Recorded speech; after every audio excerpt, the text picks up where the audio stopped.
When you look at a schematic or like a blueprint for a massive energy reactor, Oh. on paper, Yeah. it honestly doesn't look like much, right? I mean, it is just lines and circles and, repeated Yeah, symbols. just abstract shapes. Yeah, exactly. And if you don't really know what you are looking at, it seems incredibly simplistic, maybe even, I don't know, a little redundant. Definitely. It just looks like a mess of ink if you aren't an engineer. But the second you introduce a spark, suddenly those basic components interact, right? Right. They compound.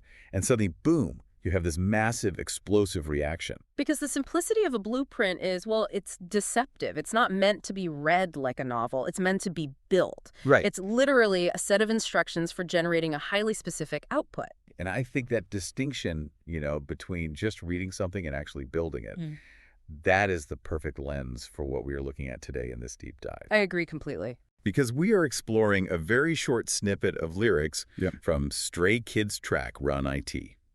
And for our source material today, we are analyzing the transcription from a fan-made, color-coded lyrics video by the YouTube channel Jaguchi. Right, which is a great resource. It is. But if you just read the text on a screen, it looked like a handful of repeating words. I mean, it really does just look like a blueprint. It looks bare on the page, yeah. So our mission today is to figure out why this specific blueprint, when it's activated by the music, creates such an undeniable shockwave. We really want to unpack the unique charm of these lyrics, strictly from a fan's perspective. Which is such an important angle. Yeah. Why do these specific repetitive phrases resonate so deeply with listeners?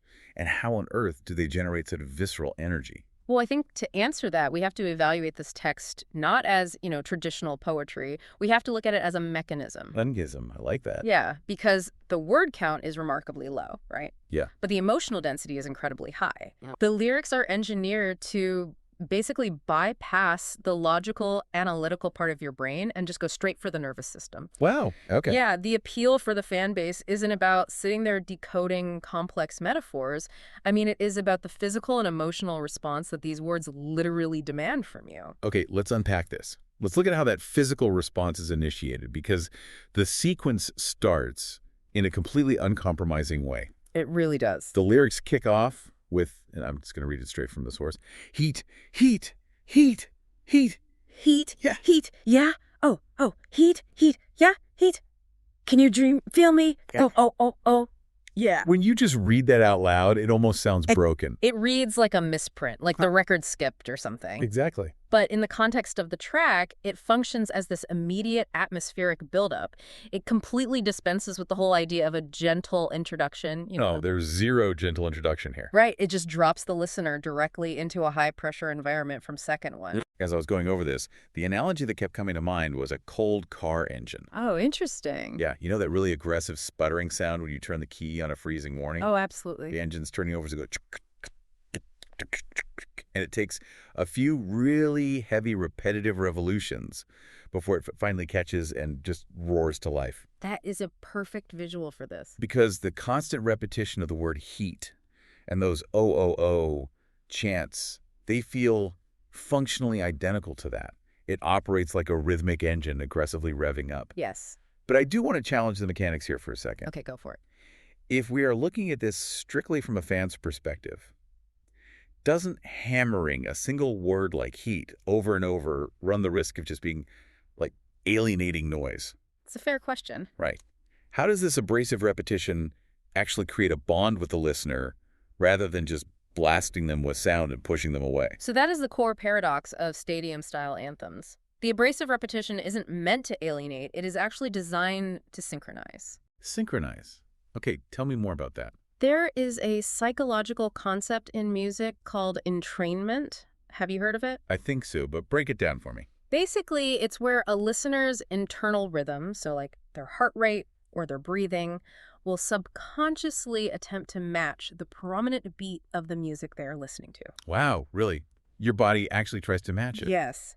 So by hammering the word heat in this rhythmic, relentless chant, the artists are establishing a physical baseline. Ah, I see. They are projecting the kinetic energy of a massive, packed arena directly into your headphones. That is wild. And because of that, you are physically invested in the momentum of the track before a single narrative sentence is even offered. So the repetition acts as a physical anchor. Exactly. It forces you to just feel the friction in the room.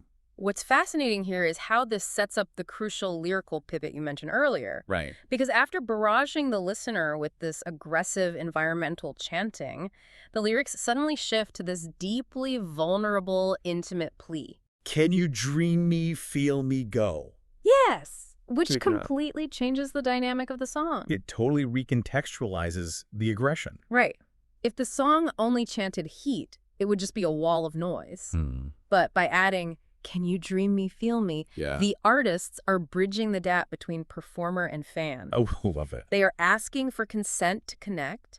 It is a demand for a shared emotional experience. They're saying, I'm generating all this power, but I need you with me. Exactly. They are projecting this massive, intimidating energy, but then telling the listener, I need you to feel this with me. I need you to participate in this. And for a fan base, I mean, that is a wildly compelling invitation. It really is. It turns what could be a solitary listening experience, like, on a Tuesday morning commute, into this communal act of imagination. You are pulled right out of your isolation Yeah. and completely synced up with the artist. Yeah. And once that connection is established, right, once the listener's engine is fully revved up and they're actually feeling that heat, the lyrics immediately shift to tell you what you were supposed to do with all that stored energy. Right into the action. Exactly. Which brings us to the next section of the source text. Give up. I'm just going to stand up. It is a fascinatingly abrupt transition. It's a massive curveball. I mean, in just 9 words, you get this extreme psychological whiplash. You really do. The lyrics introduce this heavy, oppressive suggestion of failure. Just give up. And literally a millisecond later, you get the immediate flat rejection of it. I'm just going to stand up. Yeah. So what is the psychological effect of front-loading the negative command before offering the resolution? And I guess who is actually saying give up in this context? Well, the ambiguity of who is saying give up is precisely what makes the lyric function so effectively for such a wide audience. Because it could be anyone. Exactly. It could represent society's expectations, it could be a vocal critic, or, and this is often more intimate, it is just the internal voice of fatigue that every single listener battles. Oh, yeah. That inner saboteur. Right.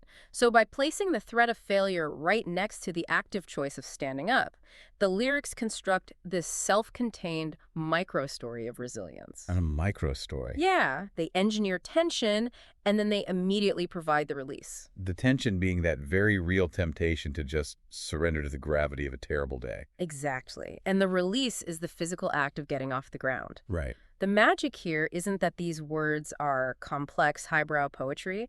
The magic is how they weaponize simple, universal concepts. Right, because standing up isn't complicated. No, it's not a complex strategy. It's not some grandiose declaration of final victory. It is literally just the basic fundamental physics of refusing to stay down. Man, that raw defiance, it just perfectly encapsulates that underdog mentality that resonates so fiercely with fans. It really does, because the Okay. group isn't claiming to be invincible. Right. They are actively acknowledging the pressure to quit and simply choosing to stand anyway. Which is a deeply visceral reaction.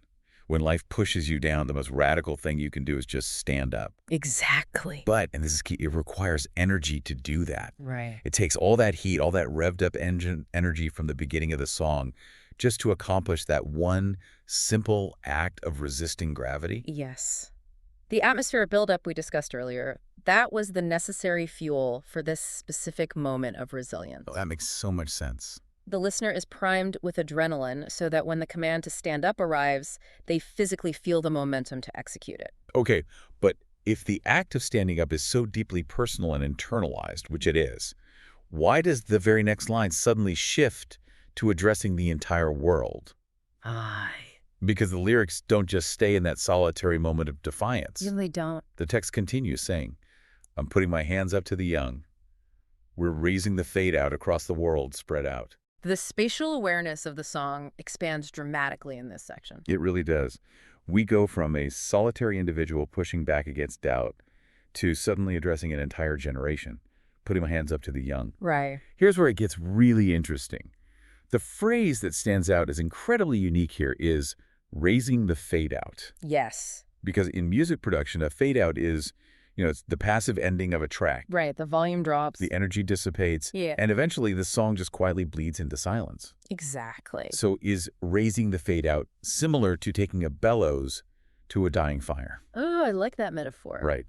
Imagine the embers are cooling, the heat is fading, Yeah. and you grab the bellows and actively force air into the coals to make the fire roar back to life. Yes. Is it about actively refusing to let a generation's voice slowly fade into background noise? That is exactly it. By pumping those bellows, you are turning a passive ending into an active rebellion. An act of rebellion. Right, because a fade-out implies an inevitable, quiet surrender, and that directly contradicts the defiance of standing up that we just analyzed. It's the total opposite of standing up. Exactly.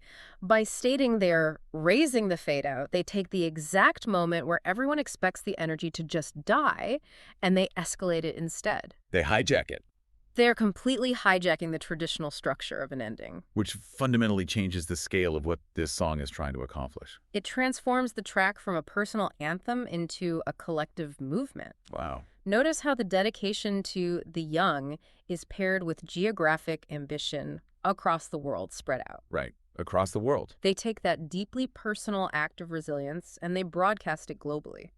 And for a fan, the charm there is that intoxicating feeling of being part of a massive interconnected network. Exactly. You aren't just fighting your battles alone in your bedroom. You are part of a generation spread across the globe, collectively pumping those bellows and refusing to let the fire die out. It's powerful. It really is.